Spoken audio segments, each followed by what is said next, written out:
बिस्मिल्लाहिर्रहमानिर्रहीम।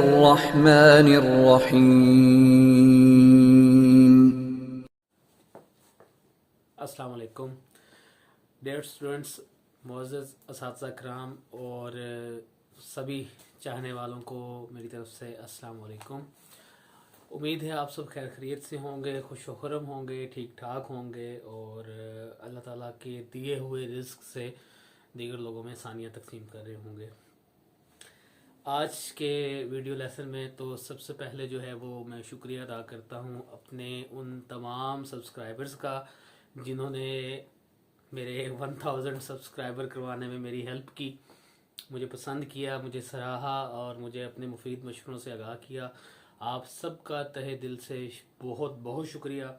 और इस जो अचीवमेंट थी 1000 सब्सक्राइबर की, इसके ऊपर एक स्पेशल अलहदा वीडियो जो है वो मैंने बनाई है जिसमें आपसे इस बारे में तफसीली बात की जाएगी।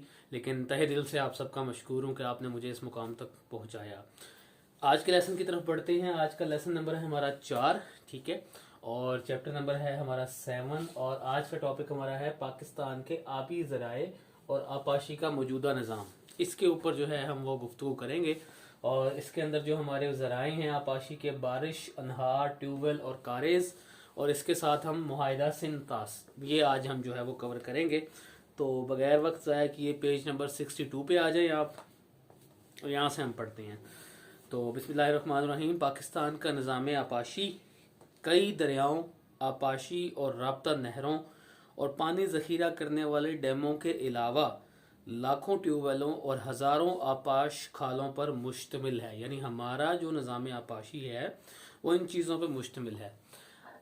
पहले तो ये समझे कि आपाशी है क्या। आब और पाशी दो लफ्ज़ हैं। आब यानी पानी, पाशी यानी उसको तकसीम करके, उसको डिवाइड करके, उसको अलग-अलग करके आगे डिवाइड करना। आब पाशी, आब को, पानी को डिवाइड करना, या आप समझ लें इसको तोड़ना और तकसीम करना।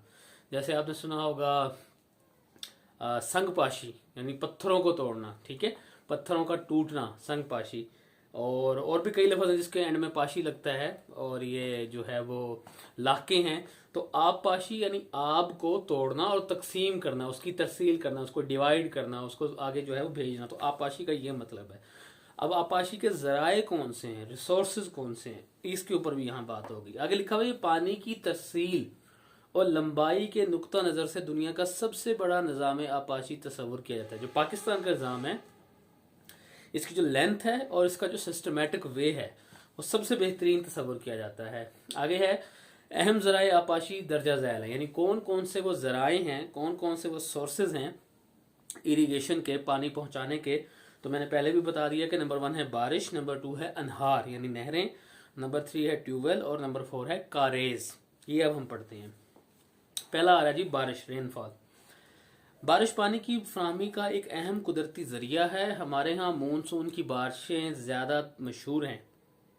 पढ़ा होगा आपने, कहीं ना कुछ सुना होगा कि सर्दियों में ये ज़मीन से समंदर की तरफ जो हवाएं चलती हैं उनसे मानसून का सिलसिला शुरू होता है और ये ज़्यादा इतना हैवी नहीं होता, डेंजरस नहीं होता।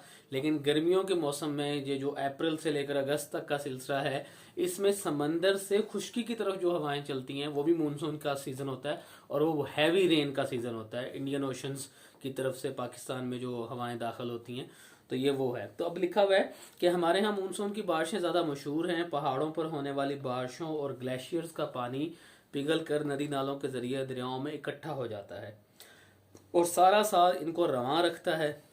दरियाओं पर डैम बनाकर पानी को जमा किया जाता है।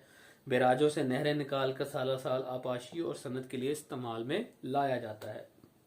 नहरी इलाकों के बरक्स बारानी इलाके जो डिपेंड ही बारिश पे करते हैं। बारानी इलाकों की बेहतर पैदावार ज़्यादा बर वक्त मतलूबा और बारिशों की मरहून मिन्नत है, यानी वो डिपेंड ही बारिशों पे करते हैं। लेकिन बदकिस्मती से हमारे मुल्क में तवक्का से कहीं कम बारिश होती है, बारिश का सिलसिला ही हमारे यहाँ कम है। तो क्या होता है कि पाकिस्तान के 90% हिस्से में सालाना बारिश की औसत मिकदार 200 मिलीलीटर से भी कम है।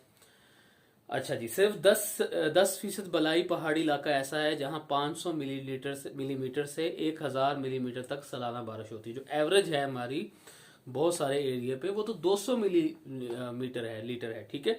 बाकी जो है वो हमारे यहाँ जो है बारिशें वो बहुत कम होती हैं। ये बारिशें बारानी, ज़रई और आपाशी की ज़रूरियात के लिए कम हैं। हमारा लगभग 5 मिलियन हेक्टेयर ज़रई रकबा बारानी काश्त पे मुश्तमिल है। इतना बड़ा एरिया डिपेंड ही बारिश पे करता है और बेहतर पैदावार के लिए बर वक्त मतलूबा बारिशों पर इन्हिसार करता है। तरबेला, मंगला और वार्सिक हमारे अहम आपाशी के डैम हैं, जिनमें न सिर्फ लाखों एकड़ फीट पानी जमा किया जाता है बल्कि सस्ती पन बिजली भी पैदा की जाती है। पूछा जा सकता है यहाँ से आपसे एमसीक्यूज, अपने पास पेन वगैरह रखें कि हमारे अहम डैम कौन से हैं और वहाँ से बिजली जो है वो कैसी पैदावार वहाँ से हासिल की जाती है, सस्ती पैदावार हासिल की जाती है। दूसरे नंबर पे आ रही है जी कैनाल्स, इनहार, ठीक है। कारकर्दगी के लिहाज से इनहार की 3 इकसाम है। नहार जो है हमारी वो 3 हिस्सों में तकसीम है। नंबर 1 है दवामी, ठीक है। ये वो आपाशी नहरें हैं जो सारा साल जारी रहती हैं। अच्छा, 10th के बच्चों ने 9th में भी ये पढ़ रखी हैं, दोबारा भी आ रहा है यहाँ पे। ये वो आपाशी नहरें हैं जो सारा साल चलती हैं और दरियाई पानी को खेतों तक पहुंचाने का अहम किरदार अदा करती हैं। अपर चिनाब, लोअर चिनाब, अपर जेहलम, लोअर बारी, दोआब और नहर पाक पख्तन वगैरह पूरे साल बहने वाली अहम दवामी नहरें हैं। आगे कौन सी हैं? आगे इसके उल्टे गैर दवामी हैं। इनको शुष्माई नहरें भी कहा जाता है क्योंकि इनमें सिर्फ मौसम गर्मा और मौसम बरसात में ही पानी छोड़ा जाता है। दरिया सतलुज पर वाक़ इस्लाम बिराज से निकलने वाली बहावल और कायमपुर नहरों के अलावा कोटरी बिराज की चंद इनहार और गुद्दू बिराज की सब नहरें गैर दवामी पूरा साल ना बहने वाली नहरें हैं। ये दूसरे टाइप की होगी। और तीसरी हैं सैलाबी नहरें। अब नाम से ज़ाहिर है जो नाम सैलाबी नहरें हैं तो सैलाब के दिनों में पानी आता होगा। मौसम गर्मा और बरसात में जब दरियाओं में पानी की सतह बुलंद हो जाती है या दरियाओं में शदीद तुगयानी के वक्त पानी खतरे के निशान तक पहुंच जाए तो बिराज को नुकसान से बचाने के लिए इन नहरों में पानी छोड़ा जाता है। दरिया सिंध और चनाब से निकलने वाली बहुत सी नहरों का ताल्लुक इसी किस्म से है। 9th में आपने एक और भी पढ़ी थी, राबता नहरें। दो दरियाओं के दरमियान राबता करवाने के लिए इस्तेमाल होती थी, वो यहाँ उन्होंने नहीं लिखी। अच्छा जी, तीसरा सोर्स हमारा कौन सा है आपाशी का? ट्यूबवेल। ट्यूबवेल में क्या वो लिखता है कि नहरी पानी की कमी को पूरा करने के लिए ट्यूबवेलों के जरिए से जेर जमीन पानी से इस्तेफादा इंतहाई नागुज़ीर है, बहुत अहम है। जेर जमीन पानी को हम निकालते हैं ट्यूबवेल के जरिए ताकि आपाशी की जा सके। इस वक्त मुल्क में लाखों की तादाद में ट्यूबवेल नस्ब हैं, जिनमें से ज़्यादातर ट्यूबवेल सूबा पंजाब में हैं। सरकारी अदाद-ओ-शुमार के मुताबिक हमारे करीबन 70% ट्यूबवेलों का पानी फसलों के लिए मौजू नहीं है। यानी अगर 100 ट्यूबवेल्स हैं तो 70 उसमें से मौजू नहीं है, क्योंकि ये ज़मीनों में सेम और थोर पैदा करने का सबब बन रहे हैं। सेम और थोर 9th में पढ़ चुके हैं, 3rd चैप्टर में। लेकिन नहरी पानी की कमी की वजह से काश्तकार ये पानी इस्तेमाल करने पर मजबूर है। काश्तकारों को नहरी पानी की अहमियत और अफादियत का एहसास करना चाहिए और इसे ना सिर्फ ज़ाया होने से बचाना चाहिए बल्कि वसाइल से बेहतर इस्तेफादे के लिए महकमा ज़राअत के शोबा इस्लाह आपाशी से भरपूर ताउन करना चाहिए। ट्यूबवेल आपने लगवाया है कहीं, उससे उसके साथ ही उससे पहले उसका अगर आप तज्जिया कर लें पानी का कि मेरी ज़मीन के लिए मौजू है या नहीं, तो हम नुकसान से बच सकते हैं। और इनके सिफारिश करदा जदीद तरीक़ों यानी स्प्रिंकलर, ड्रिप एरीगेशन और लेज़र टेक्नोलॉजी वगैरह को इस्तेमाल करना चाहिए। 4th पॉइंट है हमारा कारेज। कारेज क्या है जी? कहता है जी इस निज़ाम से दुनिया के लगभग 2 दर्जन मुल्क इस्तेफादा कर रहे हैं, फ़ायदा हासिल कर रहे हैं, जिनमें चीन से लेकर चिली तक बेशतर ममालिक शामिल हैं। पाकिस्तान में निज़ाम सूबा बलूचिस्तान में है, जहाँ इलाके की मखसूस जुग्राफियाई सूरत हाल और नहरी पानी की शदीद कमी की वजह से पानी को ज़ेर ज़मीन नालों के ज़रिए खेतों तक पहुँचाया जाता है। कवर्ड होती है ये नालियाँ, ऐसी होती हैं जो कवर्ड होती हैं, ऊपर से नीचे नीचे ज़मीन के नीचे नीचे ही पानी जा रहा होता है। यानी नालियाँ तो हैं, ऊपर से कवर्ड हैं, ओपन खाले वाला सिस्टम नहीं है पंजाब की तरह, बल्कि कम वसाइल। अच्छा, आगे लिखा हुआ है कि जी इन नालों को कारेज कहा जाता है। ये पानी खेती बाड़ी के अलावा पीने के लिए भी इस्तेमाल किया जाता है। इन कारेजों का जरिया पहाड़ों से रिसने वाले चश्मे हैं जो ज़्यादातर पशीन और कोयटा के इजला में बनाए गए हैं। ये ज़्यादातर वहाँ पे बनाए गए हैं। इसको हम पढ़ते हैं कि ये क्या है। 1948 में भारत ने उन पाकिस्तानी नहरों का पानी रोक लिया जिनके सरचश्मे भारत में वाक़ थे। यानी ऐसे दरिया जो इंडिया की तरफ से बहते थे और पाकिस्तान में आते थे, इंडिया ने उनका पानी रोक लिया पाकिस्तान में आने से। अच्छा जी, आगे क्या हुआ? इन नहरों में दरियाए रावी से निकलने वाली अप्पर बारी दोआब माधोपुर बिराज और दरियाए सतलुज से निकलने वाली नहर दीपालपुर फिरोजपुर बिराज शामिल हैं। पाकिस्तान ने मसला आलमी सतह पर उठाया, चुनाचे आलमी ताकतों की जेर निगरानी पाकिस्तान और भारत के माबैन 1960 में मुआहदा सिंध तास मार्ज़े वजूद में आया, मुआहदा हुआ, जिसकी रूह से 3 मशरकी दरिया रावी सतलुज और ब्यास भारत के हिस्से में आए। 3 मगरबी दरिया सिंध चनाब और जेहलम पाकिस्तान की तहवील में दे दिए गए और इन पे पाकिस्तान के मुकम्मल हकूक़ मलकियत तस्लीम किए गए। मशरकी दरियाओं में पानी की कमी को पूरा करने के लिए पाकिस्तान के साथ मिलकर एक नेटवर्क तश्कील दिया गया, जिसकी रूह से पाकिस्तान को माली मावनत के अलावा ज़रूरी तकनीकी रहनुमाई भी फराहम की गई।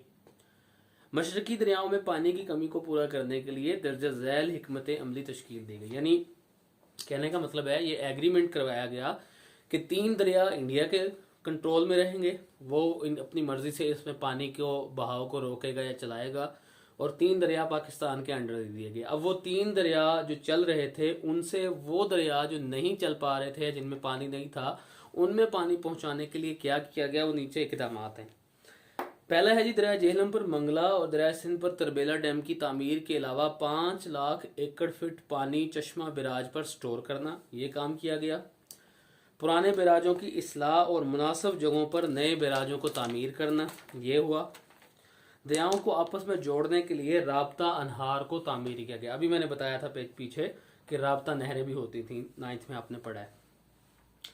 हमारे मशरकी दरिया जो मुआहदा सिंध तास के तहत अब भारत की मलकियत में हैं, भारत की तहवील में आने से पहले हमारे लगभग 8 मिलियन एकड़ रकबे को पानी फराहम कर रहे थे। अगर हम इन दरियाओं को पानी फराहम करने के लिए राब्ता अनहार की तामीर ना करते तो इलाका ना सिर्फ बंजर हो जाता, बल्कि लोगों को पीने के पानी के हसूल में भी मुश्किल दरपेश आती। वो जो राब्ता नहरों के जरिए हमने अपने सूखे हुए दरिया चलाए, वो ना किया जाता तो इतना मसला होता। सिंध तास मुआहदे के तहत सिविल वर्क्स का काम मुकम्मल हो चुका है। पाकिस्तान इस मुआहदे के हवाले से हमेशा मुखलिस रहा है और कभी भी इसकी खिलाफ वर्जी का मुर्तकब नहीं हुआ, जबकि भारत हमारे दरियाओं के बालाई हिस्से पे विराजमान होने की वजह से हमारे दरियाओं से फ़ायदा उठाने में कोई मौका हाथ से नहीं जाने देता। यानी वो हमेशा ही इस चीज़ पे कारबंद है कि इनका पानी जो है जहाँ मौका मिल रहा है वो रोका जाए। ठीक हो गया। तो ये आज हमने टोटली जो है वो एक सिंध तास मुआहदा पढ़ा और दूसरा जो है पाकिस्तान में आपाशी के ज़राए पढ़े। सिंध तास मुआहदा इम्पोर्टेंट है और इसको आपने निशान लगा लेना है, ये बहुत ही पेपर में आ सकता है 4 नंबर के हवाले से।